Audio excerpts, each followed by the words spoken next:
kulanti wacan oo wanaagsan saaxiibadan ku saaxiibnay janaalkeena ee xulka wararka maalin wanaagsan waxaad kusoo dhawaateen qodobada wararka ugu waaweyn ee maanta. qodobada wararkeena ugu waaweyn daawadayaal waxaa ka mid noqon doona wasiirka amniga Jubbaland ayaa safar qarsoodi ah waxa uu ku yimid magaalada Muqdisho waxaana la tilmaamayaa in kulamo albaabada u xiran la qaadanayo madaxda sare ee dowladda dowladda Soomaaliya ay ku guuleysatay markan in albaab ay ka gasho doorashada Jubbaland ay heshay xog ku saabsan safarka qarsoodiga wasiirka amniga iyo kulamada oo Muqdisho ka wado ayaad ku daawan doontaan wararkeena.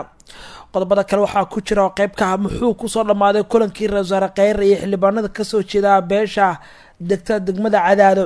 maxaase ka mid ah qodobadii la isku afgartay xog buuxda ayaan kaga hayaa. sidoo kale waxa uu Ra'iisul Soomaaliya uu sheegay in mowqifka dowladda uu yahay in la dhameystiro hay'adaha dowladda ee Galmudug lana dhiso ciidamada dowladda oo Galmudug ka howlgala. warbixino ku saabsan arrimaha Galmudug warka ayaad ku daawan doontaan. qodobada kale wararkeena ku jira waxaa ka mid ah nin aflagaadeeye Muuse Biixi ayaa maxkamad ku taala magaalada la yiraahdo Murudijeex ee Hargeysa xukun ay kula riday. maxay tahay sababta loo xukumo xukun noocaas ayaa ku dhacay. dowladda Kenya waxay ku dhawaaqday go'aan ka dhan ah Soomaaliya. Ethiopia iyo Puntland waxay ku dhawaaqeen iskaashi cusub ay wada yeelan doonaan. u diyaar garooba qodobadaasi kuba kale inaad ku daawataan janaalkeena.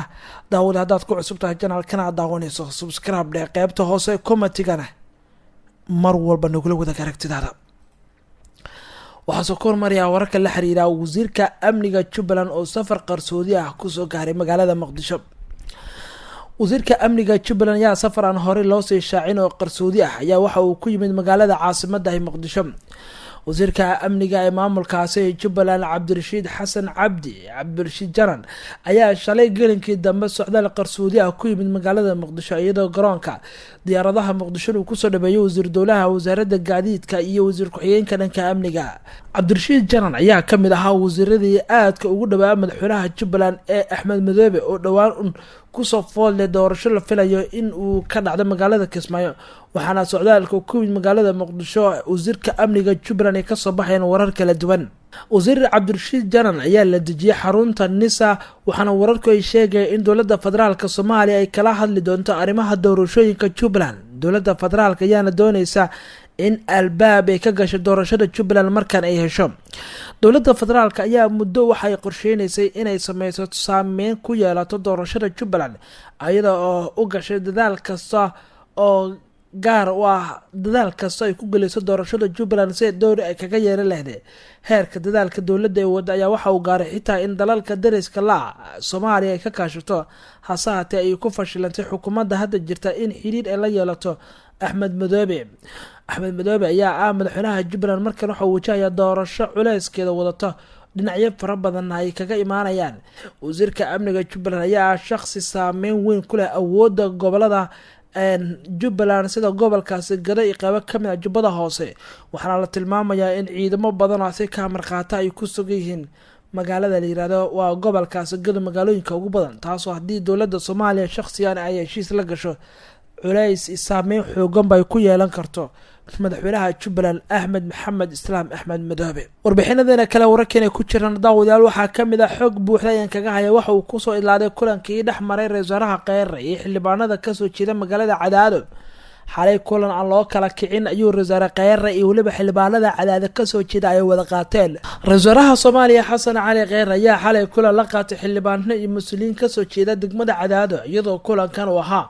mid albaabada u xiran. kulanka ayaa xalay saqdi dhexe ka dhacay hoyga Ra'iisul Wasaaraha uu ka degan yahay magaalada Cadaado waxaana ka qayb ahaa gudoomiye ku-xigeenka koowaad ee aqalka sare Senator Abshir Buqaari, xildhibaan Cabdiraxmaan Odwaa, xildhibaan Cabdi Saabir iyo sidoo kale waxaa kulankaasi ka qayb galay wasiirka howlaha guud ee xukuumadda Qorqor iyo xildhibaan Abdidoon iyo xildhibaano kale xukuumadda taabacsan. ila ku dhow kulanka ayaa waxay sheegayaan in la isku afgartay arrimaha Galmudug in wada tashi laga yeesho oo aanan la isku mucaaradin si aayaha Galmudug meel loo wada dhigo. labada dhinac ayaa muujiyay si looga baahdo in lala yimaado isku tanaasul iyo waxqabad dhab ah si deegaanadaasi Galmudug loo badbaadiyo loona horsado nabad iyo maamul mideysan. Ra'iisul Wasaare Kheyre ayaa xalay hoygiisa Cadaado waxaa la fadhiyay oo sawiro lasoo qaadan ay muujinayeen in xubno badan oo xildhibaanada baarlamaanka siyaasad ahaan xukuumadda kasoo horjeeda iyo weliba madaxweynaha galmudug axmed ducaale geelle xaaf iyo xubno kale kuwaasoo siyaasad ahaan ay kasoo horjeedaan siyaasadda xukuumadda hadda jirta. ra-iisul wasaaraha soomaaliya sidoo kale waxa uu mowqifka dowladda ku sheegay inay tahay in la dhammaystiro maamulka iyo hay-adaha dowladda galmudug lana dhiso maamul awood u leh hanashada deegaanada galmudug. ra-iisul wasaaraha soomaaliya waxa uu sheegay xasan cali kheyre inay doonayaan in la dhiso maamul tayeysan dadka reer galmudug inay ku qanacsan yihiin. ra-iisul wasaaraha soomaaliya xasan cali kheyre oo meel fagaaro ah kula hadlayay boqolaal dad oo ku nool caasimada Cadaado ayaa waxa uu sheegay in dowladda federaalka ay go-aankeedu yahay in la dhammaystiro hay-adaha dowladda iyo weliba maamul goboleedyada. masar kheyre ayaa khudbadiisa ku sheegay in Cadaado uu u yimid in la kulmo waxgaradka iyo maamulka, wuxuuna cadeeyay in dadaalka dowladdu ay bixinayso in si buuxda loogu taageeri doono dadka reer galmudug iyagoo leh go-aanka ugu dambeeya ee lagu gaarayo mustaqbalka maamulkaasi. ra-iisul wasaaraha ayaa sheegay in dowladdu ay gacanta ka hayso qabashada doorashada galmudug xur iyo xalaalna ay noqon doonto doorashadaasi sidaa uu sheegay ayna ka shaqeyn doonaan xubno mas-uuliyiin ah oo ka tirsan maamulka galmudug mustaqbal fiicanna ku leh. ra-iisul wasaare kheyre ayaa habeenkii saddexaad ee xalay ahayd waxa uu ku hoyday magaalada Cadaado socdaal shaqo uu ku joogay deegaanada galmudug. laba habeen ka mid waxa uu ku sugnaa magaalada Dhuusamareeb, xalayna waxa uu ku hoyday magaalada Cadaado asagoo sidoo kale u gudbi doona tuulooyinka kale u dhow sida ila xogaal ay sheegeen. lamana oga xilliga soo gabagabeyn doono safarkiisa uu ku joogo deegaanada galmudug. intaanan ka bixin hadalka iyo weliba khudbadii shalay u jeediyay reer Cadaado, ra-iisul wasaaraha Soomaaliya ayaa hadaladii halkaas uu ka jeediyay waxaa ka mid ah daawadayaal. kulligiin reer Cadaado hadaatiin iyadoo ay tahay maalintii 26 Juun aniga iyo wafdiga aan hogaaminayo waxaan idinkaga mahadcelinaynaa soo dhaweynta diiran.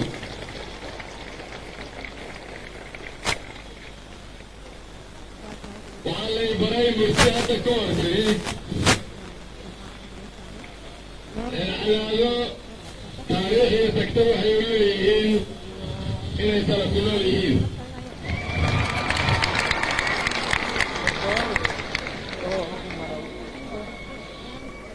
marka waxaan leeyahay reer tala ku nool oo tubneer waxaan u soo maray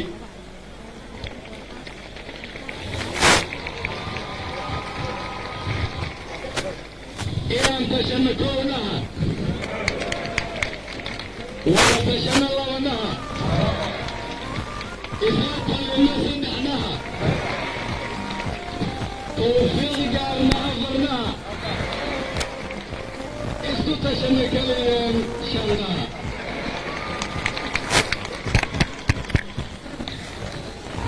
reer tala ku nool oo tubneer waxaan u soo maray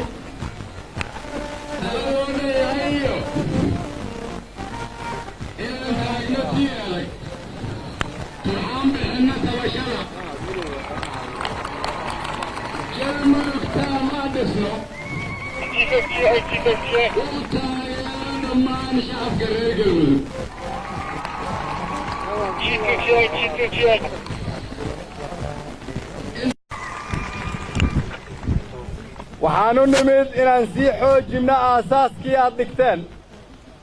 sii horu marinno, sii amba qaadno. sidaas daraaddeed ayaan idinkugu nimid inaan idinla tashanno si aan ugu heshiinno tallaabadan tallaabada ku xigta.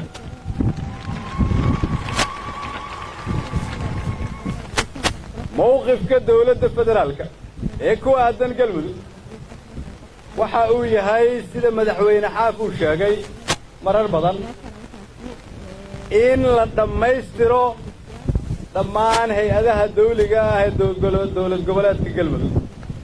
in la dhammaystiro galmudug, reer galmudug oo dhan ay ka helaan adeegyaday u baahan yihiin.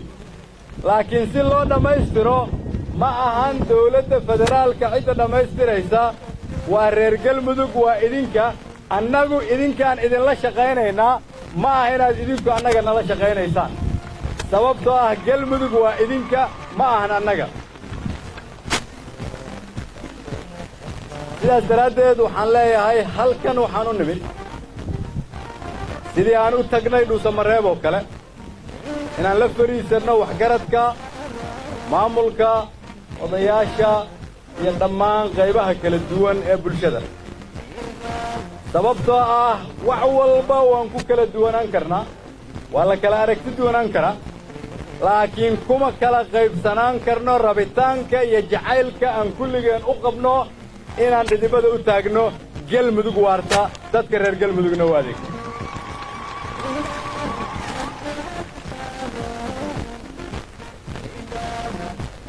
dulqaad dheer ayaad bixiseen dadaalna waad bixiseen haddii aad tihiin reer Cadaado waad ku ammaanantihiin dulqaadkii iyo dadaalkii aad bixiseen waa inuu midho dhalaa maadaama khibraddii aad leedihiin waxaan idinkala shaqaynaynaa inaan idinkala midho dhalinno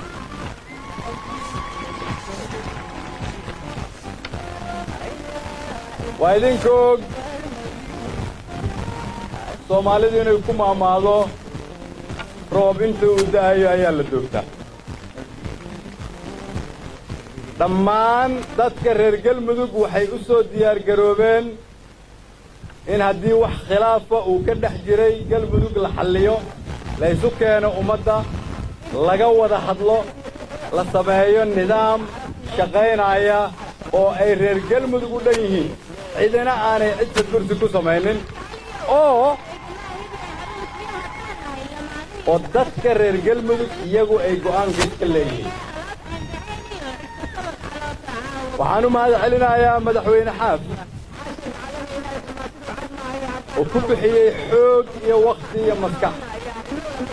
oo bixiyey dulqaad dheer oo ka shaqeeyey inuu sii horumariyo galmudug oo ka shaqeeyey dib u heshiisiin waxaan uga mahad celinayaa inuu ku baaqay in galmudug ay ka dhacdo doorasho xor iyo xalaal ah oo dadka reer galmudug ay ayahooda uga tashanayaan dawladda federaalkuna waxay idinkala shaqaynaysaa intaas tallaabada mustaqbalka galmudug oo u adeegi doonta dhammaan shacabka reer galmudug waa mid ku imaanaysa talo iyo wada tashi waana kala shaqaynaynaa dhammaan madaxda reer galmudug waa ku mahadsantihiin martigelinta waa ku mahadsantihiin xooggii aad soo geliseen laakiin kulligeen aan sii qaadno tallaabooyin kale oo taabageliya galmudug dhammaystiran loo wada dhan yahay oo kulligeen aan ku kalsoonnahay maalmaha soo socda oo aan idinla joogo waxaan u imid inaan idinka wax idinka barto si waxa aan idinka barto ay iiga anfacaan si aan idinkala shaqeeyo hawsha aad haysaan oo ah taabagelinta galmudugta mustaqbalka waa mahadsantihiin wasalaamu calaykum waraxmatullahi wabarakaatu